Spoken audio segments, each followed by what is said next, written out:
Okay, so here are the rails, and here is our show. Completely off. Completely gone today. What in the world? Derailed.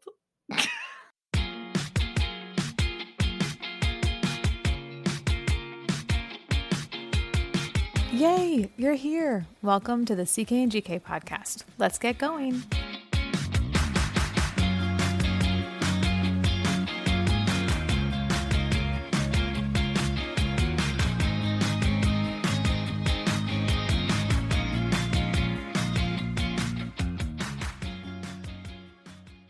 It's Tuesday. Yay! We're so glad you're here because, it's Tuesday and Monday's over and you're listening to us. So Yay. You're amazing. Yay. Okay, so whatever you're doing right now, stop.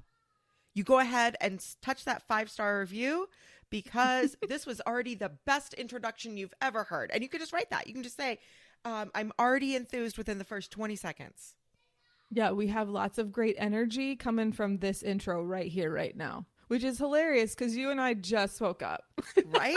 It is early on a Saturday. Right, for sure. So today we're going to be talking about the origins of common phrases that people either use incorrectly, say wrong all the time, or just don't know what it actually means and where it comes from. So this could be a really interesting aha moment episode for y'all.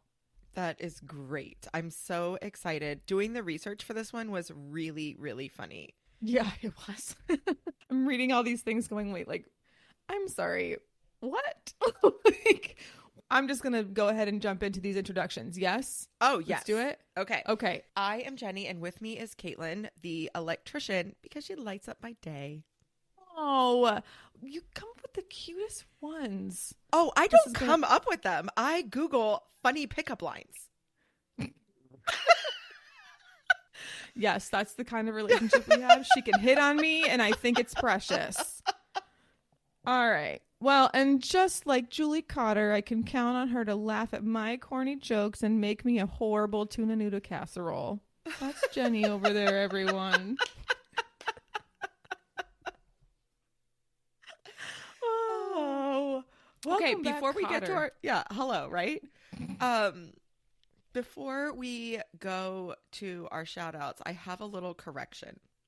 Yeah, do it. Okay, so last week, I quoted Dana Carvey, and I said, you can't pee into a Mr. Coffee and get out Folgers.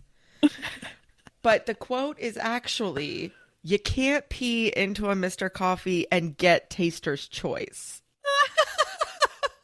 Now, if you're a fan, you were yelling at the stereo or your phone or whatever you listen to us on and saying, you got it wrong. You didn't do it right. And I'll tell you, I didn't even think about it until yesterday. I was getting my nails done and I could see their break room from where my chair faced. And there was a little bottle of instant Taster's Choice coffee. And I was like, oh. That's the punchline. Oh, so sorry, Dana Carvey fans. Aren't those both gross? Oh, yeah. Right. Well, good job. You corrected yourself. Most of the time, I don't know when I've messed up. So there you go. Well, also, I corrected myself on quoting somebody else's stand-up. I didn't correct myself on facts. Truth. Very true. I like it. Because if we haven't reminded you in a while... We are fact adjacent on this show. Right. All right. So anyhow. Yeah, let's get going. I do want to say real quick thank you to Kimball Lewis of empoweringparents.com for coming on our last episode or a couple episodes ago. That was really cool of him to join us. And if you haven't listened to that one, it's episode 58. And we also have one with him episode 49. So you can go back and catch those. They were great interviews. Yes. Super, super helpful. And even if you're not listening to it for the information, you just need someone to tell you that you're doing a great job at whatever you do. He's just like self-esteem in a can. He's amazing. Right. But not inflated self-esteem. It's no. genuine. Yeah. Yes. It's actually validating. Right. Very much. All right. Let's catch up.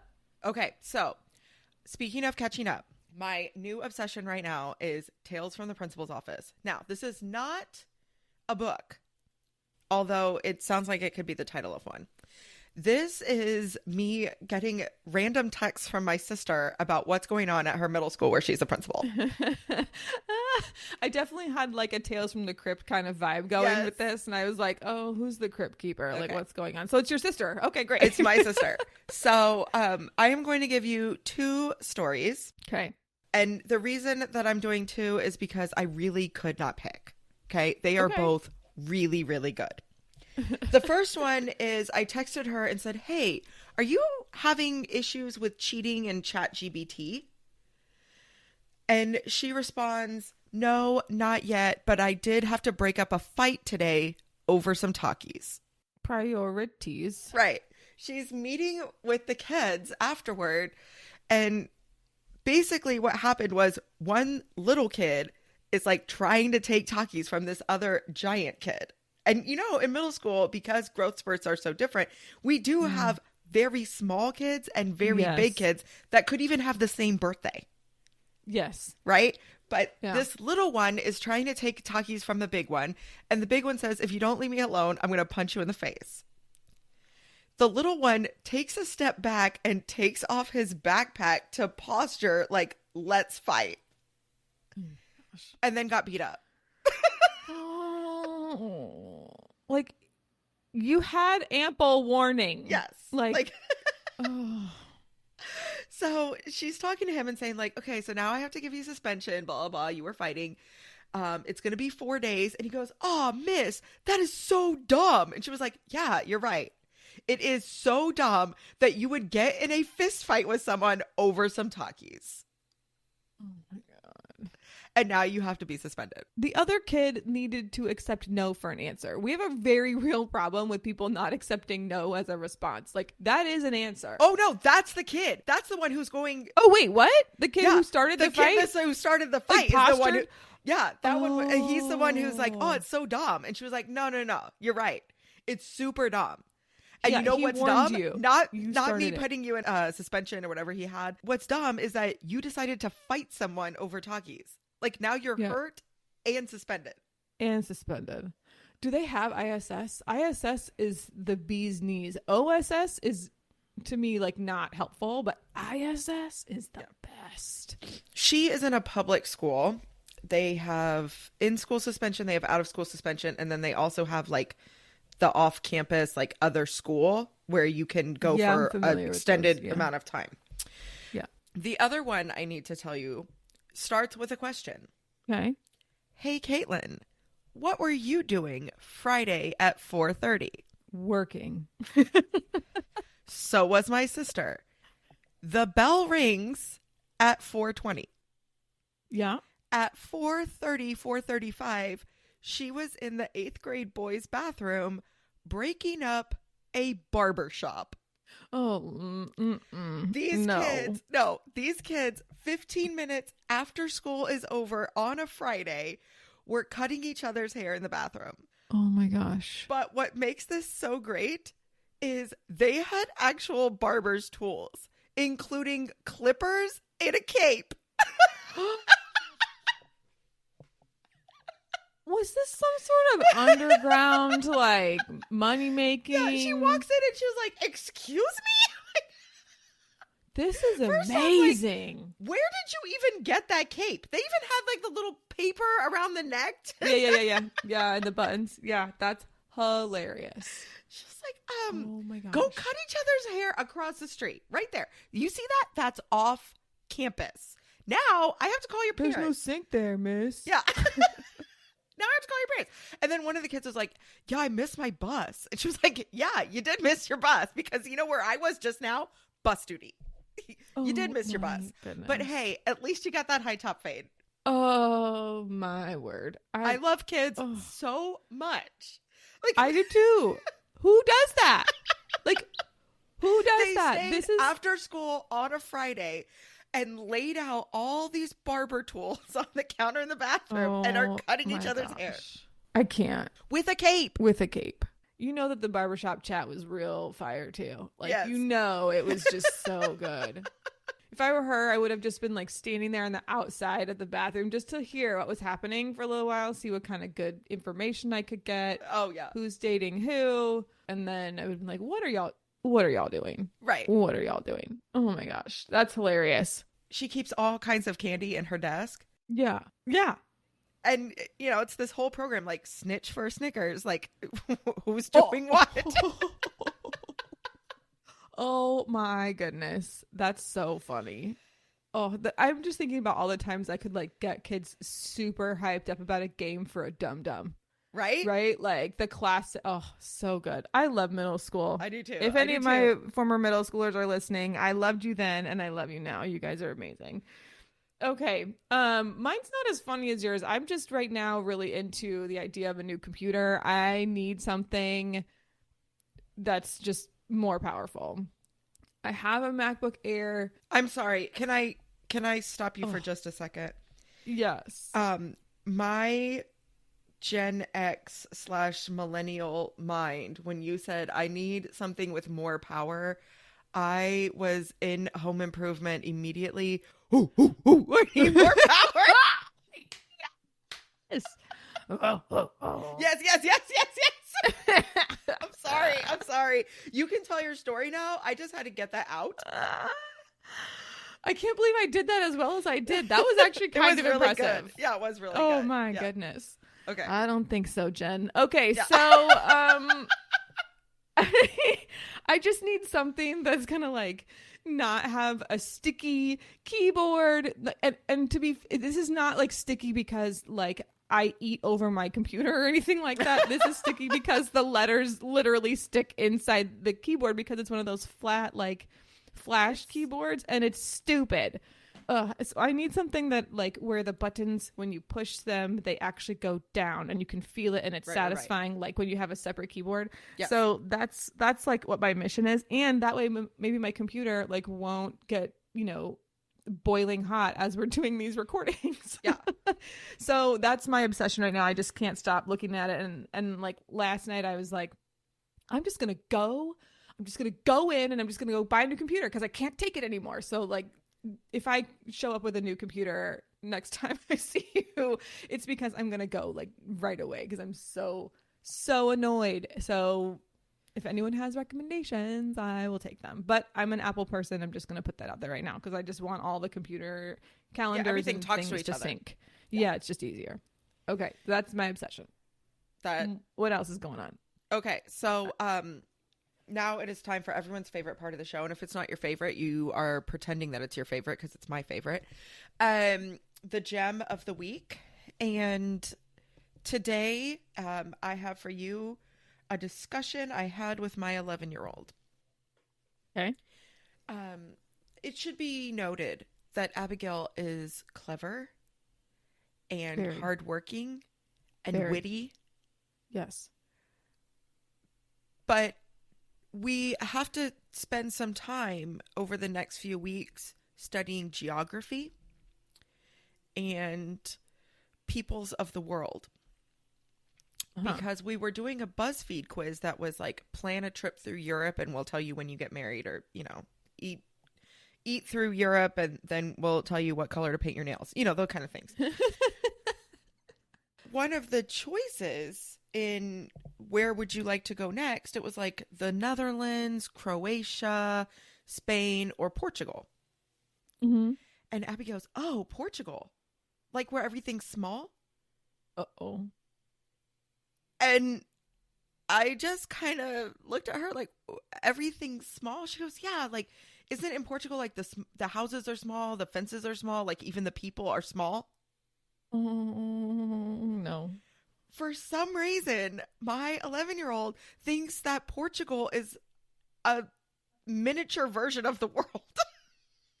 Wait, what is the name of the thing in Gulliver's Travels where there's like the tiny people? Okay. Doesn't it start with a T or a P, doesn't it? I don't know.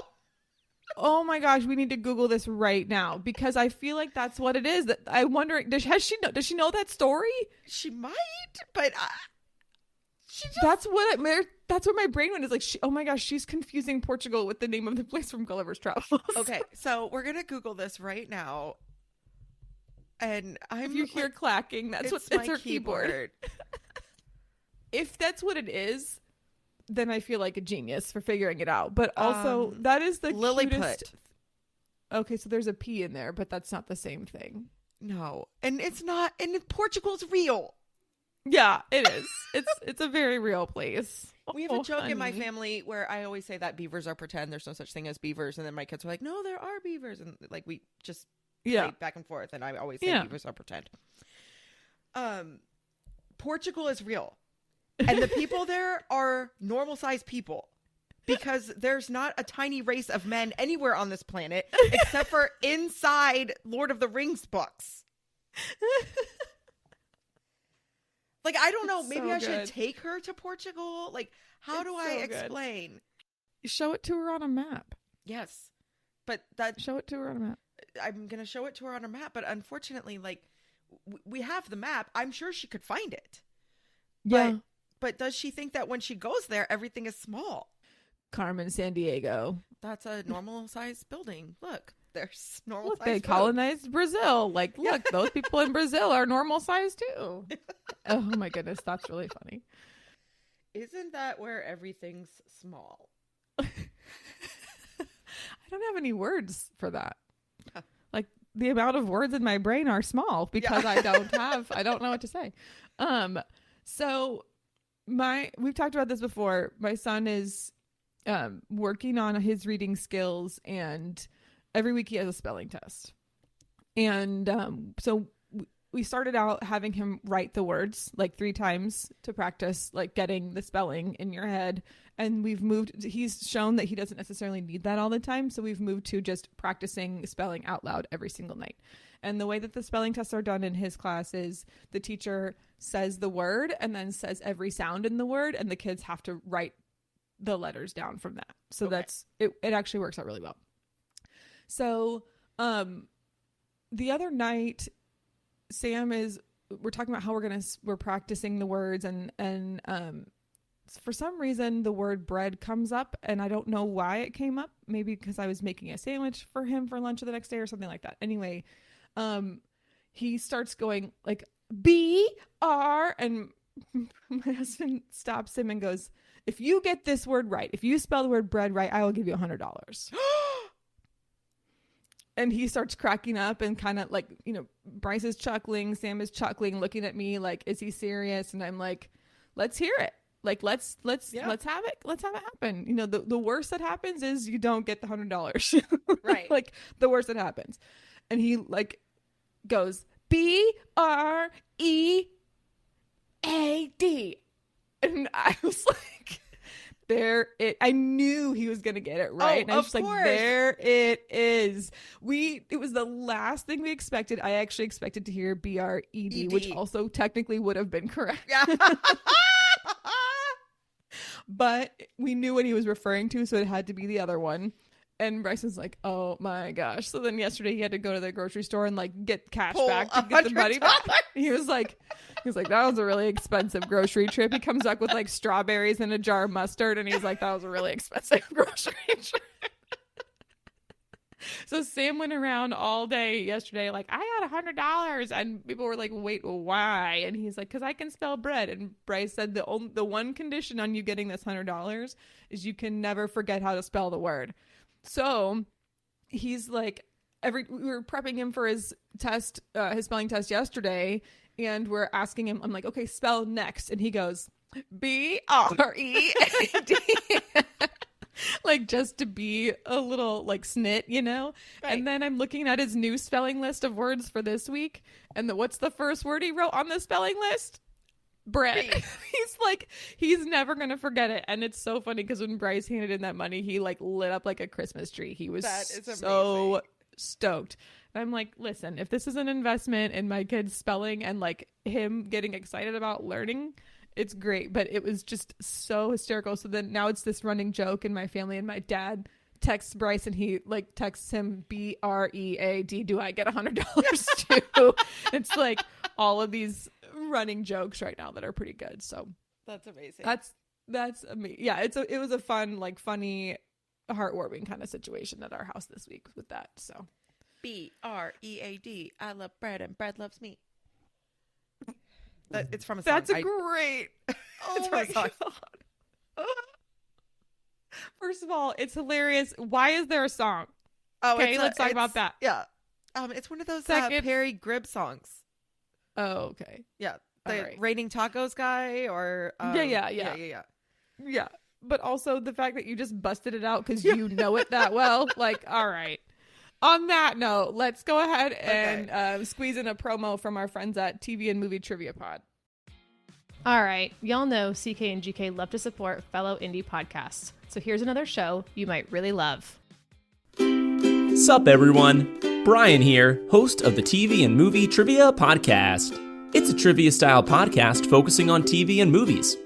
Listen in for questions like, what's the name of Michael Scott's screenplay? What do you say to view the Marauders map? What are Tony Stark's last words to Thanos in Avengers Endgame? And where does Ron Burgundy say he is when he calls the news station sobbing from a phone booth? I've covered The Office, Harry Potter, Marvel, Will Ferrell movies, Lord of the Rings, and more, with even more on the way. So play along to the TV and Movie Trivia Podcast anywhere you get podcasts, and stay tuned for more trivia.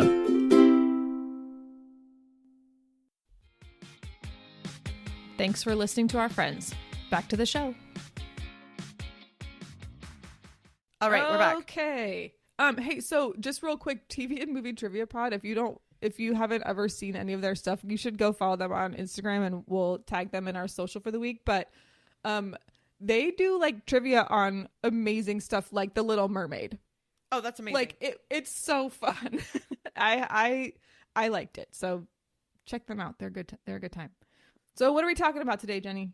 Okay. So today we are discussing the origins of idioms. Mm-hmm. I'm not going to talk down to you. I am not going to make you, listener, feel idiotic. There it is. But I feel like we do need to talk about what an idiom is.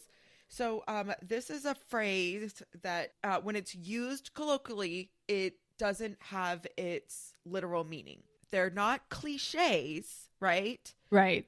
But Right. they are phrases that are used out of context but have a cultural meaning. Right. And probably the best way to do this is just with an example. Yeah. Right. I was going to just pitch one, but you go for it because we have quite a few to discuss today. We have a few. Yeah. And so probably the most obvious one is it's raining cats and dogs. Right. Right. Like clearly we're not like looking outside and seeing actual cats and dogs raining from the skies. But it does mean that it's raining pretty heavy. Right. And so this one cracked me up because I'd heard this actual side story before for where this came from.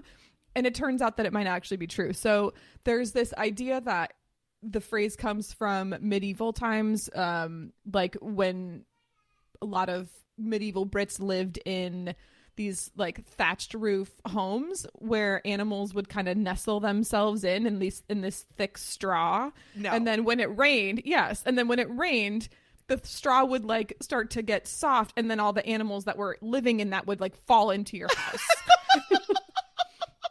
Oh, God. Now, that's one thing. Like, and I had heard that, so it'd be like, you know, mice and bugs and rats that were like coming into your house, right?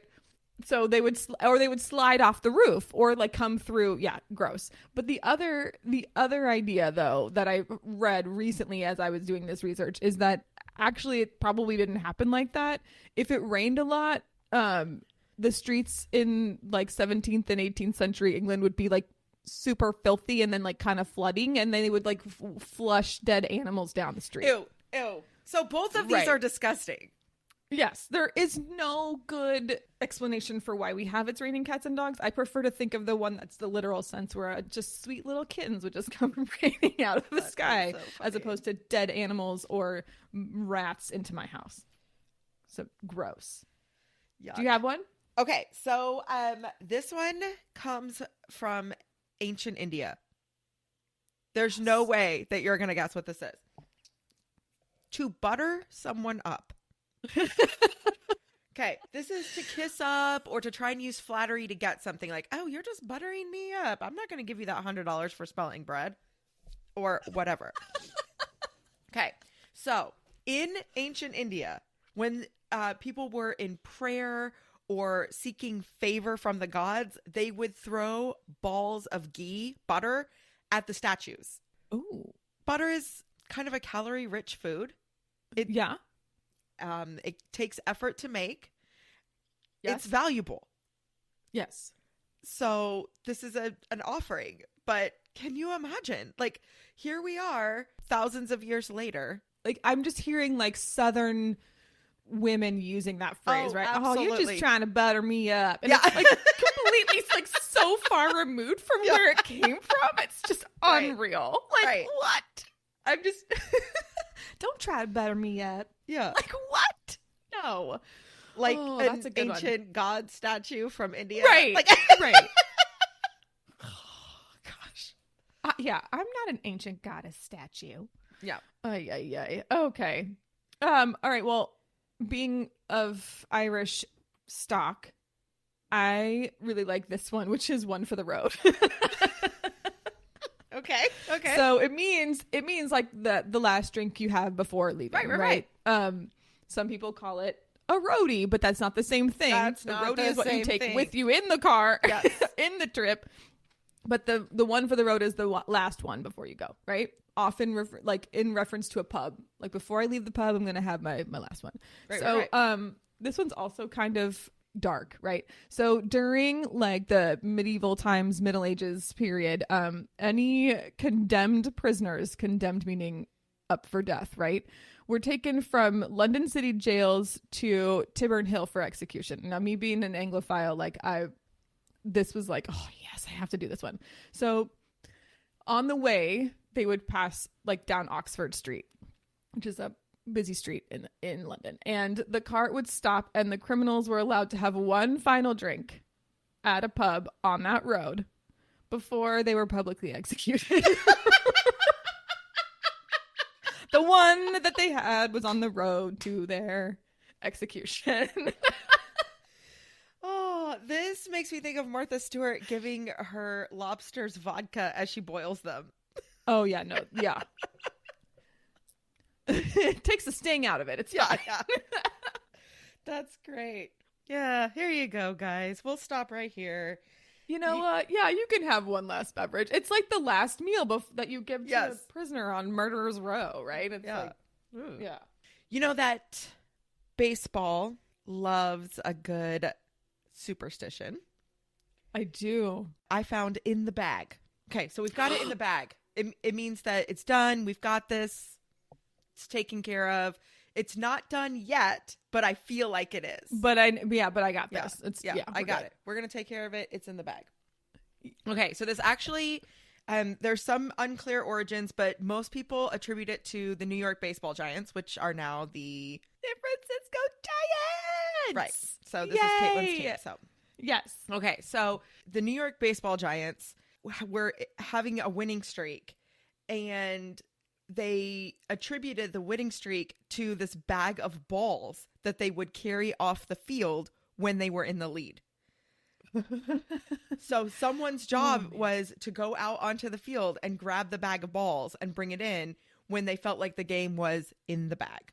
I love that. I had heard that it had something to do with the Giants. I like that you said baseball Giants, because you're right that there are two New York Giants. Yes. That makes me even happier that I love that team is just so affiliated with history. And that's a good one. It Yeah. is. Oh, It is. There's a I lot. know. Anyway, okay. I say this one all the time, so I needed to do this one. But this is the whole 9 yards. Okay, Now, this one's you- fun. yeah, this one is fun. I And thought it was has- about football Yeah, it is not about football. because that would be the whole 10 yards. Right.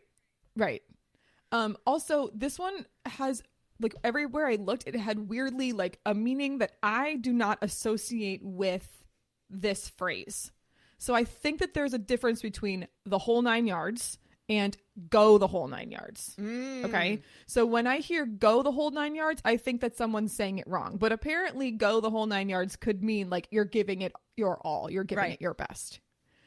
But what I say is, yada, yada, yada, the whole 9 yards. Right? Right. Which when you hear that, that's supposed to mean like everything I've got, everything available. Right? Or like Yes. all of these other things. Right, et cetera, Okay. et cetera, et cetera. Etc. Right, exactly.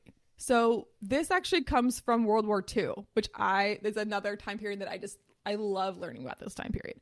So during World War II, fighter pilots had 9 yards of ammo. Isn't that hilarious? Yes. And when they ran out, it meant that they had tried their best at fighting off the target and they'd used up all of their ammunition. Oh my gosh, that's So so I've gone the whole good. 9 yards. Yes, all I 9 yards. love that. And to me, like, I would never think to measure ammunition in yards, but it really does create this picture of like this strip of bullets, right? Well, and you've seen those, right? Yes, like yes. in movies and stuff. There's often like someone kind of off to the side, sort of holding Feeding it, right? it, And yeah. like making sure that it like doesn't get tangled or whatever, and that way it can just be as, oh my gosh, I'm picturing like, Band of Brothers, and I'm like picturing that right now. There's they were on the ground, but there's like all these, Anyway, that's different. Go watch Band of Brothers. It's amazing. Yeah, different. It's so good. It's old, but it's really, really good. Tom Hanks did it after Saving Private Ryan, right? Like as part of the research for that, because he's also the person who got the World War II memorial built. Right.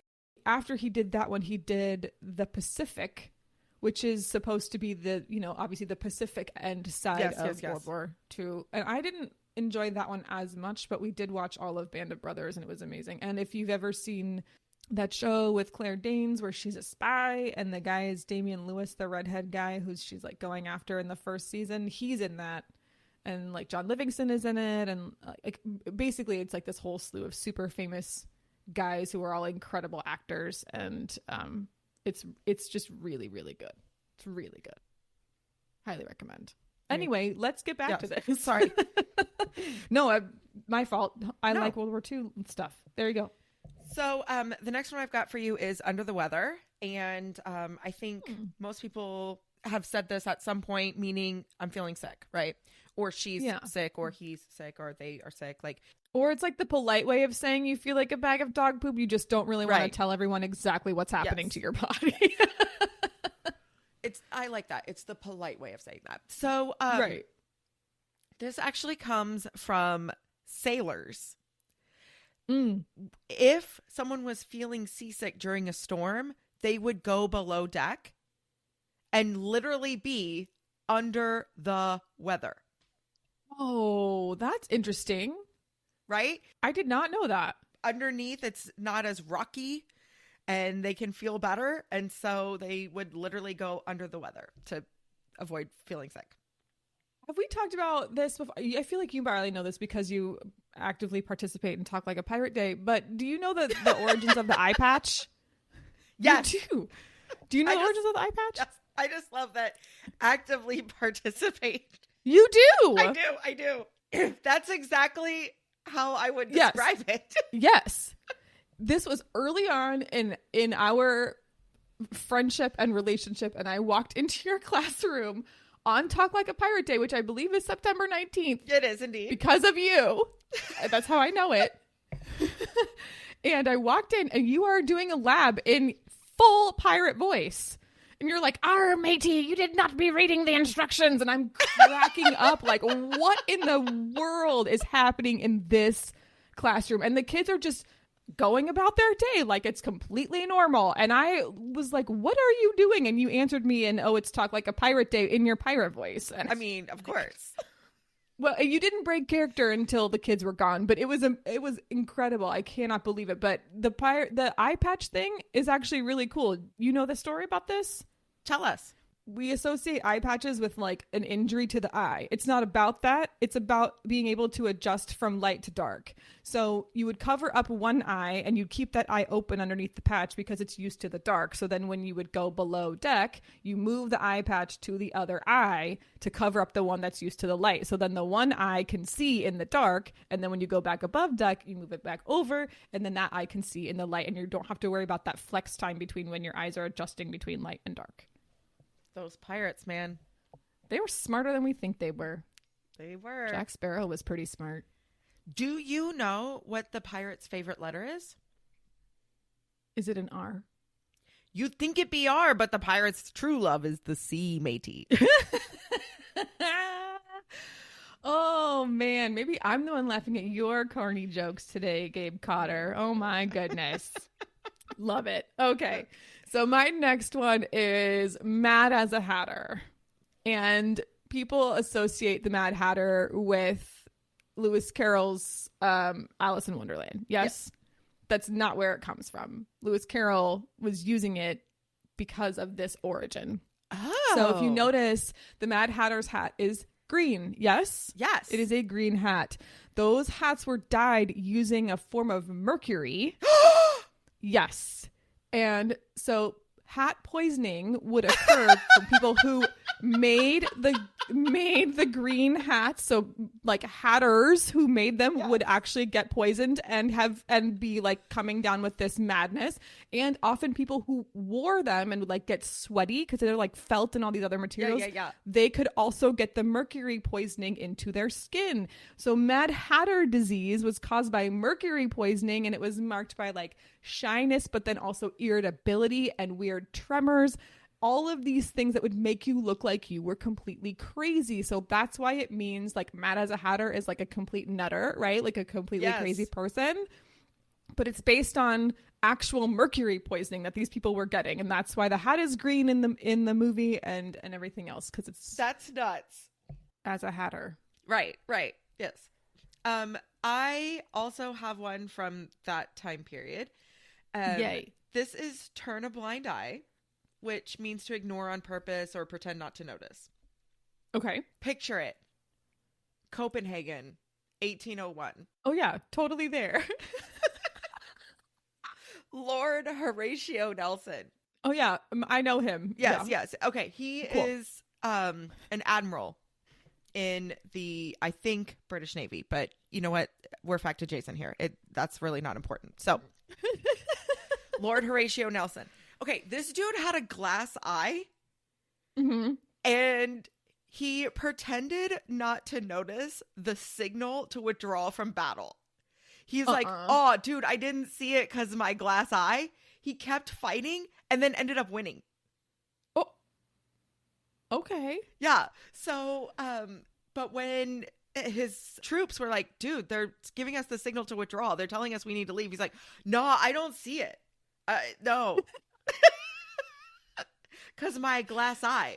It's so interesting because you think about when someone turns a blind eye to something, it's usually often in a negative context too, right? It's like, this is you turned a blind eye to something and now this negative thing has happened. Right. This is like, they told me to stop, but like, I didn't. Who does and that? now I we didn't, won. Right. Right. I didn't know what you're talking about. Yeah. What do you mean? No. Oh, that's a good one. Okay, this one is pull out all the stops. Also, I appreciate some of these because I think I've been saying them wrong myself at some point. Oh yeah. Like some people say for all intensive purposes, and that's not a thing. No, it's for all intents and purpose and purposes. Or I couldn't care less. Like yes. Or I could care less. No, is the wrong one. It's like I bet you could. Yeah, I'm sure you could. Yeah. Anyway, okay. So my last one is pull out all the stops. And this is like when you do something on a like extra level, right? You go big or go home sort of situation. Like if there is a theme that I can be a part of. Yes, you will pull out all the stops. Yes. On International Talk Like a Pirate Day. Yeah. You didn't dress like one. You just talked like one because that was the theme of the day, is talk like a pirate day and not completely cosplay Pirate Day. But completely cosplay Pirate Day does sound pretty awesome. It does sound like fun. No joke. Okay, so this actually comes from a pipe organ. Pull out all the stops on a pipe organ. So on an organ, a pipe organ, all of those pipes have stops in them to control the sound. Okay. So when you pull out all the stops of the organ and then you play it, it's going to be as loud as it can be. It is going to be the biggest possible noise the organ can make. Yes. So that's where that comes from. And I thought that was a really cool one because I've said that a bajillion times and not known where it came from. Right? I'm thinking like a racetrack. Like you take right. Like I don't even know. Right? But that's where it comes from, an organ. It's like a cow's opinion. It's moo. It doesn't matter. Do you remember the story of the moob? The moob? The moob. This is a story that needs to be told right now. Okay, go. I have a student. It is my first year at our school that we were teaching together, and I had an 8th grade boys advisory. Yes. And we were talking about something random, and somehow cows came up. You know this student. He's one of our favorite people. He just graduated. He goes, wait, so like doesn't the milk come out of their moobs? And I was like, I am the only female person in this room. It is me and 11 8th grade boys. Oh my Okay, gosh. so like 14-year-olds. Yes. And I just looked at him and I went, excuse me? And he was like, yeah, that's where the milk comes out of, is out of their moobs. And I was like, sweetheart, those are called udders. The entire rest of the class is dying laughing you've because lost they all it. You know. cannot do Right, anything. I can't. Nope, we're done for the day. Yes. And he was like, well, it doesn't. I thought it was called a moob. It makes sense. And I was like, it totally makes sense. Actually, and like all we did, need to rename this body part of right. cow. We need to call it a moob from now on. And when I tell you that I laughed for probably the remainder of the class period, which was easily 10 minutes, like we were done for the day. Like there was no going back. No, It I was feel over. like that's the kind of thing that you think about 2.5 hours later and then laugh out loud and people are like, what's wrong? We're like, oh, moobs. It's still funny. Yeah. It's still funny. Like I could, just because of the way my ADHD brain works, the word will just come up in my head and I'll say it all day long, right? It's like the word booger. It's funny to me. I think it's hysterical. The word moob just randomly pops into my head sometimes and I cannot stop laughing at it. It's so funny. What I am thinking of right now is in one of those newer Star Wars movies where Luke is on the island and he drinks the green and blue milk from those animals. And then like for sure their udders are moobs. Yeah. Gross. Okay. Moobs. Moving right. on. Moving on. Okay, so I have to give someone the cold shoulder. The opposite of moobs. Yeah, and this means to like shut someone out socially, right? Like, oh, Yeah. she gave me the cold shoulder. She won't even talk to me. Right. Okay, so this is from back in the 1800s. Remember that before there were like engines, travel was kind of hard. Yeah. You rode a horse or you rode in a carriage and it would take you several days to get somewhere. Or you tried to caulk the wagon and float. I always died in Oregon Trail. I never lived. For the Ever. river? Or... Right. Yeah, okay. So anyway. Sorry. So people would travel and then they like go somewhere for a long time. Right. They're, it's like, oh, it took me 5 days to get here. I'm staying for 30. Oh, gosh. So hosts had this like secret, hey guys, it's time for you to go code. Benjamin Franklin says fish and house guests stink after 3 days. This is how we would like subtly tell our house guests it's time for you to leave. They would serve them a piece of cold meat, usually lamb shoulder, and it'd be like, this is me telling you it's time for you to go. Oh, okay. So like you sit down to breakfast and you're expecting pancakes and instead you get a slice of deli meat and like, oh, all right, let's pack it up, guys. All right, I'll check-out's at noon, guys. That's really funny. That's like the equivalent of being like, well, and slapping your legs and standing up whenever. Yes. Time to go. I like that. I mean, I appreciate that the meaning of that hasn't changed, right? It still means like, I'm not interested in this anymore. Right. Yeah. Or I was never interested. So let's just move on. Oh my goodness. That's hilarious. Well, not to give y'all the cold shoulder, but it is time for us to wrap this up. Yeah. I am going to remind you again, like, please tell your friends and blog about us and vlog about us and put us on your MySpace page. I don't know. And make We're your in choices. the top friends. Yeah. Top 5 for sure. Yeah. Make your choices. And remember that you got this in the bag. And tell us if you have any more of these because these are funny. Yes. Okay, bye. Bye.